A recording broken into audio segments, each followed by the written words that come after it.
ya Muhammad. Assalamualaikum warahmatullahi wabarakatuh. Jumpa lagi pada tausiah kita pada hari ini. Apa kabar kalian semua? Semoga sehat selalu ya. Alhamdulillahi rabbil alamin. Wassalatu wassalamu ala asrafil anbiya wal mursalin Sayyidina Muhammadin wa ala alihi washabihi ajma'in. Puji dan syukur kita panjatkan kehadirat Allah Subhanahu wa taala. Berkat rahmat, hidayah dan inayahnya pula kita dapat jumpa pada tausiah kita pada hari ini dalam keadaan sehat walafiat. Salawat dan salam semoga Allah curahkan kepada junjungan kita Nabi besar Muhammad sallallahu alaihi wasallam beserta keluarga, sahabat dan pengikut beliau hingga akhir zaman. Pada tausiah kita pada hari ini, kita akan mengangkat tema dengan judul keutamaan berselawat kepada Nabi besar Muhammad sallallahu alaihi wasallam. Saudara yang dimuliakan Allah, Nabi kita, Nabi besar Muhammad sallallahu alaihi wasallam diutus oleh Allah Subhanahu wa taala untuk mengenalkan kalimat tauhid la ilaha illallah kepada seluruh umat manusia. Perjuangan keras yang dilakukan oleh junjungan kita Nabi besar Muhammad sallallahu alaihi wasallam di dalam menegakkan kalimat tauhid la ilaha illallah itu untuk kejayaan agama kita, agama Islam, dan menyeru kepada seluruh umat manusia untuk menyembah Allah Subhanahu wa taala. Maka kita sepantasnya lah sebagai hamba Allah yang dimuliakan Allah dan juga umat Nabi Muhammad sallallahu alaihi wasallam untuk mengikuti akhlak mulia yang dimiliki oleh Nabi kita Nabi besar Muhammad sallallahu alaihi wasallam dan juga mengikuti sunnah Nabi. Jadi sunnah Nabi ini ada 3, yaitu lisannya Nabi dan perilaku Nabi serta diamnya Nabi. Jadi kita haruslah mencontoh akhlak mulia, manusia mulia yang pernah ada di muka bumi ini. Dan kita juga mencontoh semangat Nabi di dalam mensiarkan agama Allah, yaitu agama Islam. Saudara yang dimuliakan Allah, di dalam mengarungi kehidupan sehari-hari, maka sepantasnya lah kita mengikuti akhlak Nabi. Bagaimana cara Nabi kita menyelesaikan semua permasalahan yang dihadapinya, dan bagaimana keteguhan hati Nabi kita di dalam bertakwa dan beriman kepada Allah Subhanahu wa taala dan menyeru kepada umat manusia untuk menyembah kepada Allah Subhanahu wa taala. Walaupun rintangan dan hambatan yang begitu keras yang dialami oleh Nabi kita, yang dilakukan oleh orang-orang kafir Quraisy di sekitarnya, tetapi berkat pertolongan dari Allah Subhanahu wa taala dan keteguhan hati yang dimiliki oleh junjungan kita Nabi besar Muhammad sallallahu alaihi wasallam, maka itu bisa dilewati dengan baik. Saudara yang dimuliakan Allah, bagaimanakah bentuk kecintaan kita kepada Nabi kita Nabi besar Muhammad sallallahu alaihi wasallam? Yaitu kita haruslah mengikuti sunnah Nabi. Sunnah Nabi adalah perihal yang disandarkan kepada perbuatan Nabi, ucapan Nabi, dan juga diamnya Nabi. Maka sepantasnya lah kita sebagai umat Nabi Muhammad mencontoh akhlak mulia Nabi kita. Saudara yang dimuliakan Allah, Allah Subhanahu wa taala mewajibkan kita untuk melaksanakan dan mendirikan sholat. Sebagaimana yang Allah firmankan di dalam Al-Quran surat Al-Ankabut ayat 45. Bacalah Al-Quran yang telah kuwahyukan kepadamu dan dirikanlah sholat. Itulah ayat suci Al-Quran di surat Al-Ankabut ayat 45 yang Allah firmankan. Dan Nabi kita diperintahkan oleh Allah Subhanahu wa taala untuk membaca Al-Quran dan mendirikan sholat. Wahyu yang Allah berikan kepada Nabi kita Nabi besar Muhammad sallallahu alaihi wasallam melalui malaikat Jibril.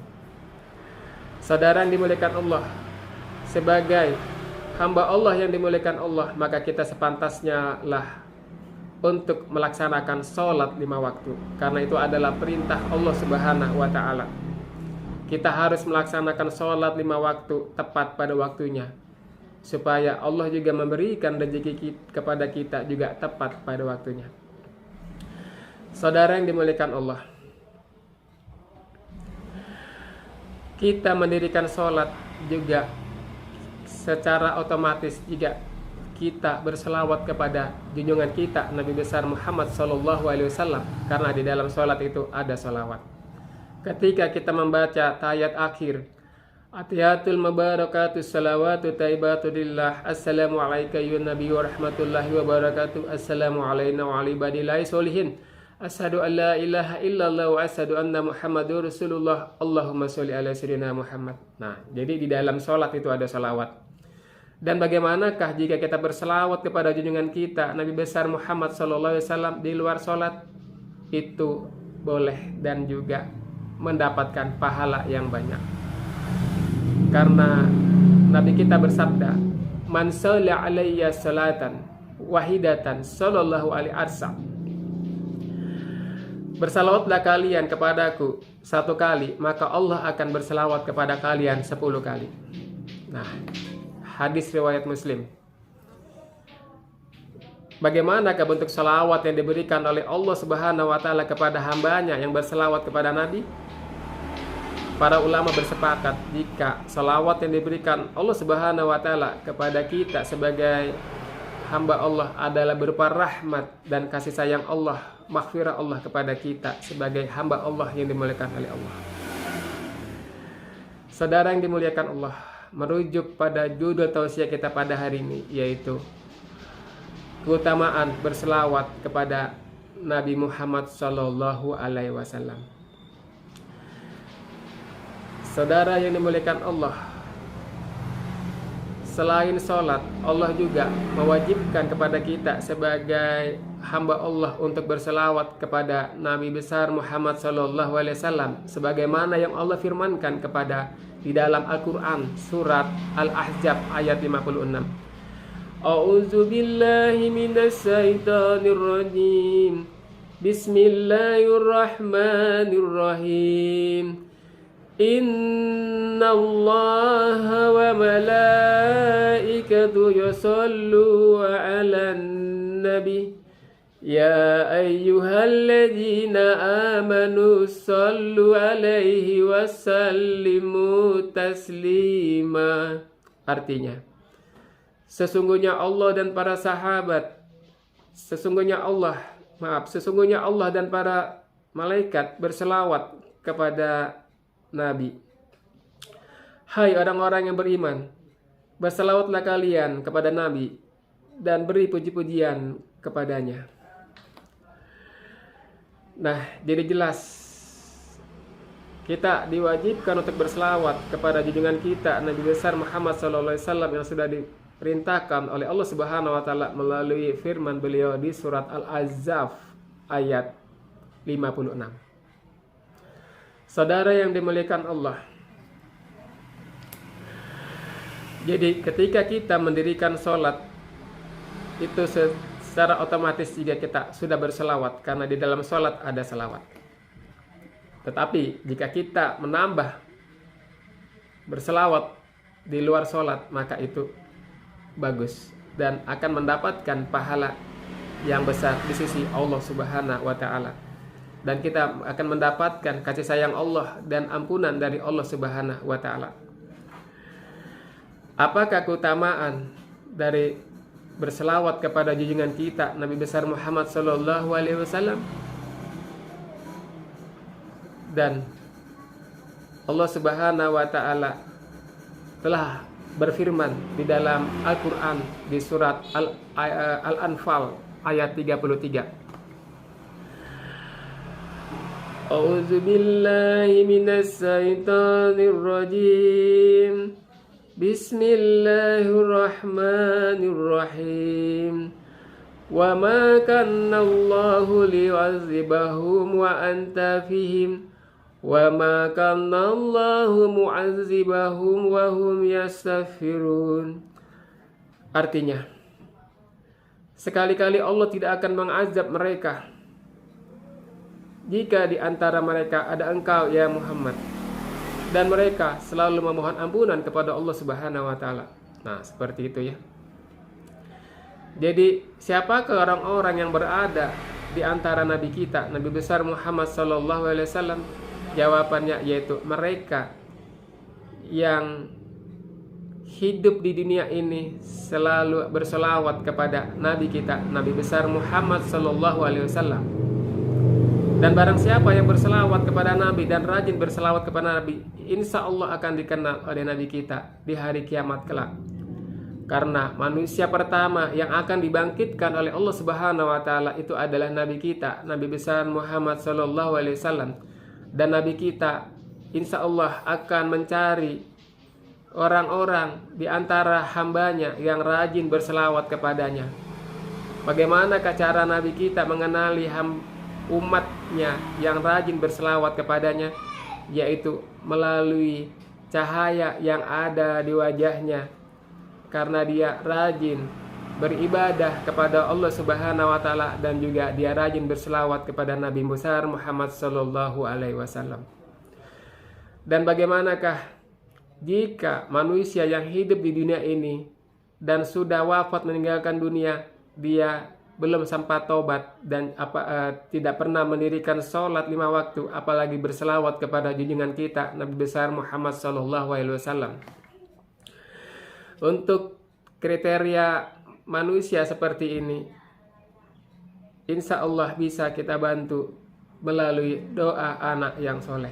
Apabila kita memiliki keluarga, saudara, atau orang tua yang sudah wafat, maka sebaiknya lah kita juga mengirimkan doa kepada mereka. Kita mohonkan ampunan kepada Allah Subhanahu wa taala yang pahalanya kita berikan kepada ahli kubur.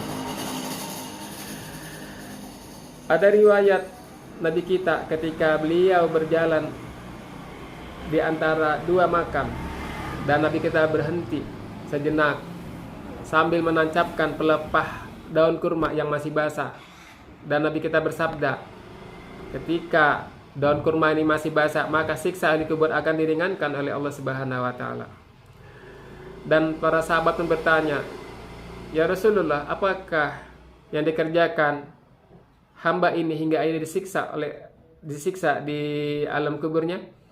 Nabi kita menjawab, inilah manusia yang selama hidupnya tidak bersih dalam beristinja. Dia buang air besar atau buang air kecil, ceboknya tidak bersih.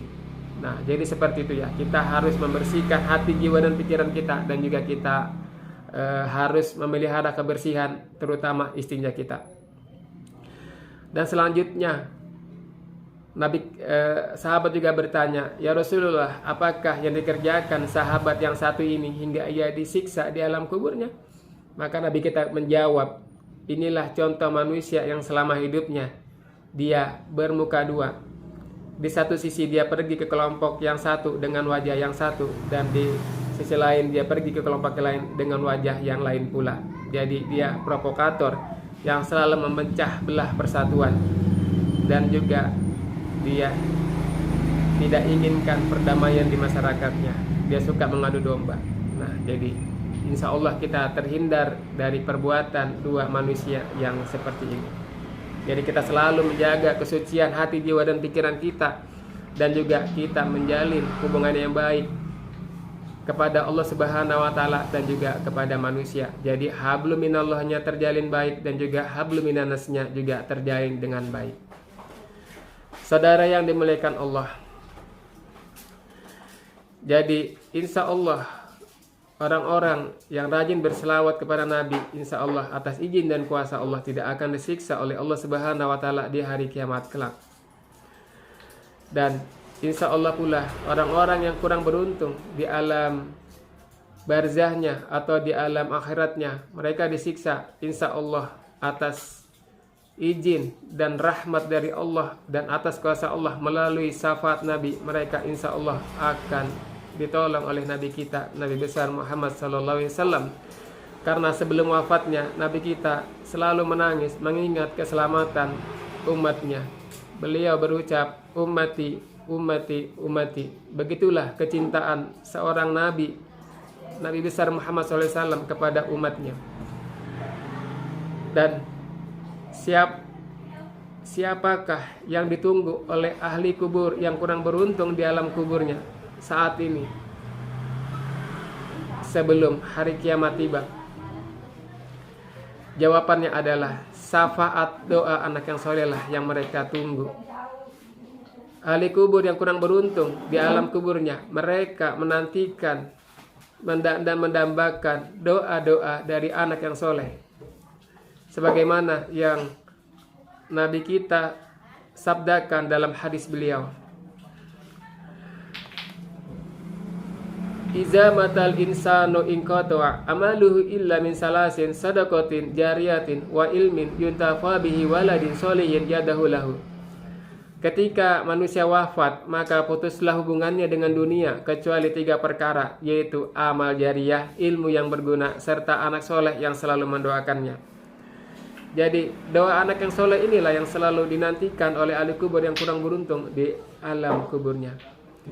Tetapi bagaimanakah jika ahli kubur ini adalah seorang yang ahli ibadah dan juga dia memiliki amalia baik dan soleh selama hidupnya? Sebagai anak yang soleh, apabila itu adalah anggota keluarga kita atau orang yang kita sayangi, maka kita sepantasnya lah sebagai anak yang soleh juga selalu mengirimkan doa yang kita panjatkan kepada Allah Subhanahu wa Ta'ala untuk kebaikan mereka. Kita kirim pahala bacaan kita kepada mereka. Kita kirim amalia soleh yang kita kerjakan hari ini dan hari akan mendatang untuk mereka, untuk kebaikan mereka, untuk bekal mereka menghadapi kehidupan mereka saat ini di alam barzahnya. Dan insya Allah apabila kita bersedekah, sholat kita seperti sholat hadiah, kita berzikir kepada Allah Subhanahu wa Ta'ala yang pahalanya kita berikan kepada mereka, maka insya Allah Allah juga akan memberikan dan mengganjar kita dengan pahala yang banyak. Dan insya Allah kita akan menerima pahala yang diberikan oleh Allah itu nanti di hari akhir kelak atas izin dan ridho dari Allah Subhanahu wa Ta'ala. Saudara yang dimuliakan Allah, jadi Allah Subhanahu wa Ta'ala itu mewajibkan atas diri kita sebagai hamba Allah Subhanahu wa Ta'ala untuk melaksanakan sholat 5 waktu. Dan di dalam sholat itu ada sholawat. Jadi kombinasi antara sholat, sholawat dan kita berzikir kepada Allah Subhanahu wa Ta'ala, dan juga kita melaksanakan amal-amal soleh yang lain, itu akan mengangkat derajat kita menjadi tinggi di hadapan Allah Subhanahu wa Ta'ala. Saudara yang dimuliakan Allah, sebaiknya pula kita juga memiliki wiritan, yaitu yang kita kerjakan di luar yang wajib yang sudah Allah perintahkan, seperti kita berpuasa di hari Senin dan Kamis, dan juga kita mendirikan sholat-sholat sunat di luar sholat yang wajib, dan juga kita bertafakkur, berzikir kepada Allah Subhanahu wa Ta'ala, dan kita mengingat kebesaran Allah Subhanahu wa Ta'ala, dan kita melaksanakan amal soleh seperti sedekah dan membantu fakir miskin.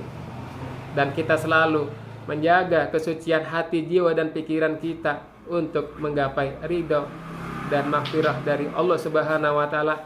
Dan insya Allah ketika kita wafat kelak, maka Allah akan, insya Allah atas izin dan ridhonya, kita akan langsung dimasukkan oleh Allah Subhanahu wa Ta'ala tanpa hisab langsung ke dalam surganya Allah Subhanahu wa Ta'ala, karena kita menunjukkan prestasi ibadah kita yang baik di hadapan Allah Subhanahu wa Ta'ala. Insya Allah semua itu akan tercapai, karena kita hidup di dunia ini adalah kesempatan kita, ladang kita untuk beramal soleh dan meningkatkan keimanan kita dan prestasi ibadah kita di hadapan Allah Subhanahu wa Ta'ala. Saudara yang dimuliakan Allah, cukup sekian tausiah saya pada hari ini. Semoga bisa dimengerti dan kita praktekkan dalam kehidupan kita sehari-hari untuk selalu bertakwa kepada Allah Subhanahu wa Ta'ala dan menjauhi larangan dari Allah Subhanahu wa Ta'ala, dan juga kita mengikuti sunnah Nabi, dan juga kita mengikuti akhlak Nabi, dan juga kita harus menjaga kesucian hati, jiwa, dan pikiran kita, dan juga kita menjaga anak-anak kita, istri kita, saudara-saudara kita, lingkungan kita, dan juga di masyarakat kita untuk selalu beriman dan bertakwa kepada Allah Subhanahu wa Ta'ala. Semoga Allah memberikan rahmat dan kasih sayangnya kepada kita dan keluarga kita.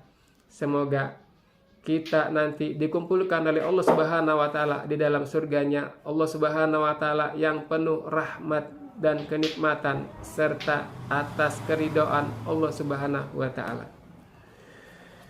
Itu saja tausiah yang bisa saya berikan pada hari ini. Semoga bermanfaat dan kita bisa amalkan untuk kita selalu berselawat kepada Nabi besar Muhammad SAW, dan juga kita selalu menegakkan sholat 5 waktu yang sudah diperintahkan oleh Allah Subhanahu wa Ta'ala kepada kita. Terima kasih atas perhatiannya. Wabillahi taufiq wal hidayah. Assalamualaikum warahmatullahi wabarakatuh.